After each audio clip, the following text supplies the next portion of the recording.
IM Katowice to nie tylko rywalizacja zawodowców, ale także i wielu ciekawych gości. Z jednym takim gościem udało nam się spotkać. Jest z nami Paweł Innocent-Mocek. Witam Cię, Pawle. Cześć, witam. Powiedz mi, bo Ty w swojej karierze byłeś na 3 majorach, w różnych odstępach czasu, w różnych drużynach. Którą z tych imprez wspominasz najlepiej? Tak szczerze mówiąc, zawsze się waham między właśnie tym pierwszym majorem, którego graliśmy, a tym w Krakowie. No, myślę, że i jeden, i każdy major ma jakieś takie swoje, powiedzmy, takie specjalne miejsce, no ale jednak ten w Atlancie był takim dodatkiem, no bo to zmieniły się te zasady i faktycznie dostaliśmy tak praktycznie slota za darmo. W sensie za darmo, za wynik na poprzednim, no a jednak te dwa wcześniejsze musieliśmy się zakwalifikować na. No Kraków jest taki specjalny mimo wszystko, bo raz, że to był turniej w Polsce, dwa, że no wiadomo było to po tym okresie z Kingwin, gdzie no tak naprawdę musiałem zmienić scenę, żeby chcieć nadal walczyć o jakieś wyższe pozycje, no i przejść przez ten wielki etap, bo to już były te właśnie wszystkie eliminacje online, zamknięte eliminacje, minor, eliminacje do majora i dopiero major i ta cała droga, no to takie zdecydowanie specjalne, myślę, że specjalne miejsce ma. Właśnie ta wasza tamta droga od otwartych eliminacji aż po turniej główny była czymś specjalnym. Nieczęsto zdarza się, żeby drużyny, które muszą przebijać się przez te mecze BO1, były w stanie awansować aż tak daleko. Wam się udało, to była kwestia kompozycji składu, dobrze się zebraliście? Tak, w ogóle wydaje mi się, że ten wynik na tamte czasy to była pierwsza drużyna, której to się udało i teraz bodajże Vitality wyrównało nasz wynik. Nie wiem, czy jeszcze jakaś drużyna przeszła taką samą drogę jak właśnie Vitality i my kiedyś, ale no to jest faktycznie coś specjalnego. Więc no wiadomo, że no fajnie po prostu być jedną z tych drużyn, które przeszły takie coś. Niemniej od pewnego czasu już nie mamy tak wielu okazji, żeby Cię obserwować. O ile pamiętam, Twój ostatni LAN miał miejsce w czerwcu ubiegłego roku w Portugalii. Od tego czasu, jeśli gdzieś grasz, to już raczej online. Nie boisz się troszeczkę, że ta Twoja absencja, ten brak może spowodować, że trochę wypadniesz z tego obiegu? A czy to jest naturalna kolej rzeczy, że to nie jest żadna tajemnica, że trochę wypadłem i w ogóle i też myślę, że najbliższy turniej no to będzie takie dosyć duże wydarzenie dla mnie, no bo jednak no to jak jest się w tym cyklu i faktycznie cały czas te turnieje są, no to po prostu się tym żyje i jest łatwiej po prostu poradzić sobie ze stresem i właśnie rywalizować na poziomie. No ale no faktycznie tak jest, no ten nieudany projekt Tempo Storm już w trakcie jego, no wiedziałem, że będzie trochę się za mną ciągnął. No i odciśnie piętno na najbliższych miesiącach, ale no to też nie jest jakaś taka krytyczna sytuacja, że nie wiem, że nie ma co robić, bo jeżeli chciałbym grać w drużynie, powiedzmy nawet europejskiej, no to mogłem wybrać sobie chyba bodajże 3 drużyny na przestrzeni ostatnich 3 miesięcy, więc to jest okej i cały czas gdzieś tam jakieś projekty są w planach, no tylko, że wiadomo, no, chodzi po prostu o to, że była dobra pęta, na gorsze Sprout i potem spróbowaliśmy czegoś nowego w tempo.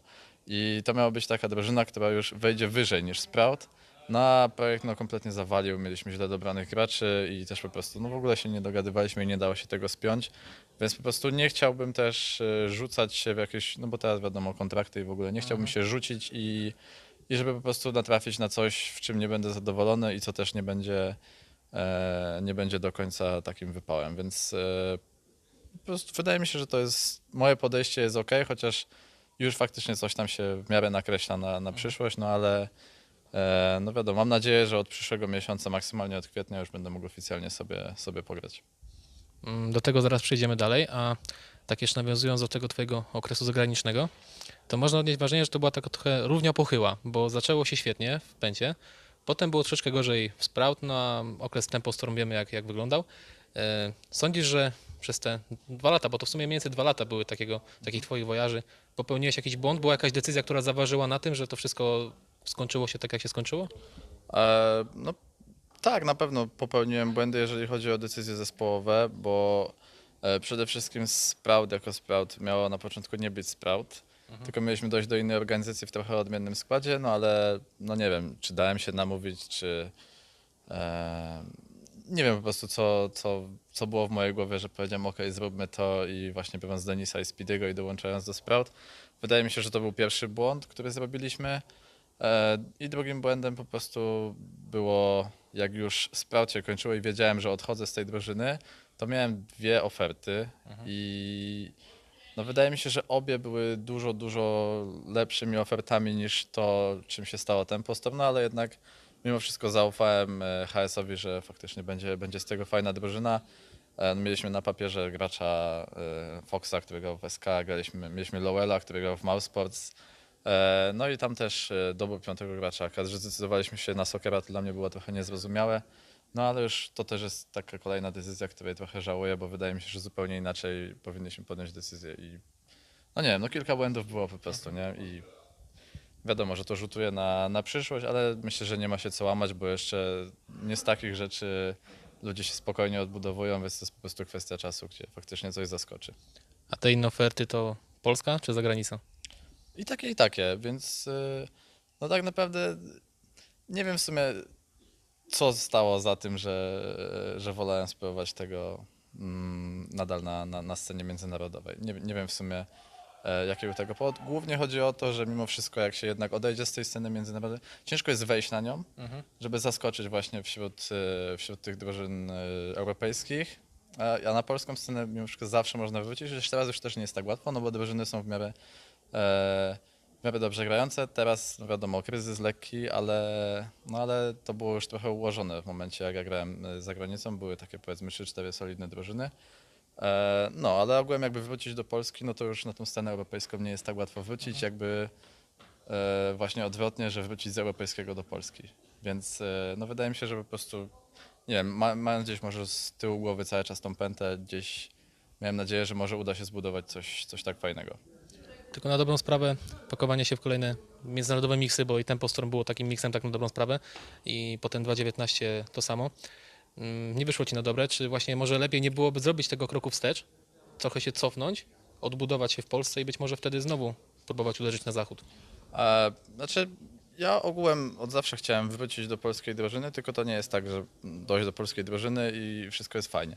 Dobrze by było jakby zrobić właśnie taką drużynę, którą w miarę by się budowało i żeby to faktycznie było od początku coś, co serio wydaje się fajnym projektem, bo to też idealnie by było po prostu zbudować swoją drużynę i od zera tak naprawdę zacząć i od zera budować jakąś tam, budować swoją pozycję w rankingach, więc to by był taki idealny dla mnie plan.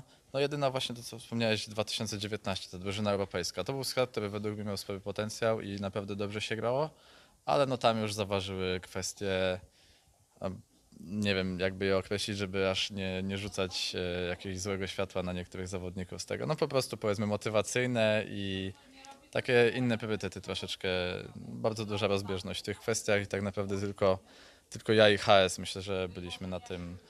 Mieliśmy to samo spojrzenie, jak to ubrać w ogóle, żeby grać jednak bez organizacji i zbudować coś i dojść do organizacji, a nie od razu, nie wiem, liczyć na jakiś duży payroll i po prostu od zera siedzieć na kontrakcie. Dla mnie to było bez sensu. No i tak się posypało. Jak już mówimy o budowaniu czegoś od zera, to teraz występujesz w polskim składzie, w którym poza tobą jest Neo, Ritz, Tucson i Morels. To jest jakiś bardziej długofalowy projekt, czy po prostu zebrało się 5 znajomych, którzy obecnie nie mają klubu i stwierdzili, że pograją sobie towarzysko? Mm, Znaczy to jest taki miks, myślę, jednego i drugiego. No wiadomo, że każdy z nas no raczej nie ma aspiracji takich, żeby gdzieś tam zawiesić granie czy zająć się czymś innym. Każdy chce nadal grać. No i po prostu no to nie jest oficjalna drużyna ani nic z tych rzeczy, no ale wiadomo sobie tam sprawdzamy, czy nam się dobrze gra razem, z kim się gra razem dobrze, czy każdy dopasuje i w ogóle. No takie bardziej myślę, że no takie swojego rodzaju może powiedziałbym testy czy coś takiego. No taki bardziej na luzie projekt, no ale wiadomo z zaangażowaniem i treningami i nie tak po prostu, że gramy oficjale i tyle. Ale bierzecie też pod uwagę taką opcję, że na przykład zostaniecie razem na dłużej, czy to może jest po prostu takie przeczekanie na to, co będzie później, bo po Majorze wiele rzeczy może się zmienić, tak? Może być szufla, mogą pojawić się oferty. Część z was już miała okazję grać za granicą, więc może się to wszystko różnie potoczyć. Tak, no myślę, że nikt nie patrzy na to typowo, że okej, to jest skład, który jak coś, to już robimy i bierzemy organizację i staramy się rywalizować. Bardziej to właśnie jest takie też, że no wiadomo, że będą jakieś zmiany, nie wiadomo czy w Polsce, ale może na świecie, nie wiadomo na przykład Neo nie dostanie oferty powiedzmy z jakiejś dobrej zagranicznej drużyny, czy może nie wiem, właśnie nagle HS nie wskoczy do mnie i powie, no słuchaj, mamy tutaj fajną opcję, nie będzie to tempo, więc może byłbyś zainteresowany, nie? Więc nie wiem, może no, mamy graczy dobrych tak naprawdę w tym składzie i wszystko się może wydarzyć, nie? Więc no, klamka jeszcze nie zapadła nad niczym, więc zobaczymy po prostu, myślę, że w marcu już się będzie mniej więcej klarować pozycja każdego z nas. Czyli nie wykluczasz, że mimo wszystko to może być też powrót na polską scenę. Tak, jak najbardziej, że jest... Nawet bym wolał, szczerze mówiąc, mieć fajną drużynę w Polsce i po prostu budować coś, no jakoś po prostu to doświadczenie, które nabrałem od graczy z innych scen, bo to też jest ważne i każdy kraj gra trochę inaczej w CS-a. Fajnie by było to przerzucić, po prostu jakoś pomiksować te doświadczenia i może zrobić coś fajnego. A myślałeś może o tym, żeby tak jak Neo teraz zbudował skład z was, tak po części, żeby może zbudować coś autorskiego z polskich zawodników, bo jednak trochę tych graczy mamy, tak? Teraz kilku graczy się porozchodziło po różnych drużynach, bo była też taka malutka szufla, ale jakby co chwilę pojawiają się nowe talenty, więc jest też okazja, żeby stworzyć coś autorskiego, tak zupełnie. Znaczy, Polska jako tako ma bardzo dużo dobrych graczy, indywidualnie, skillowo, no tylko wiadomo, że tutaj brakuje doświadczenia, szczególnie jak się chce wejść trochę wyżej. Mamy w ogóle dobre drużyny, mamy dobrze grające X-Compact, Izako Bors, no już standardowo Ago, Virtus, Kingwin, więc tak naprawdę jest 6 drużyn, które no już całkiem nieźle się prezentują.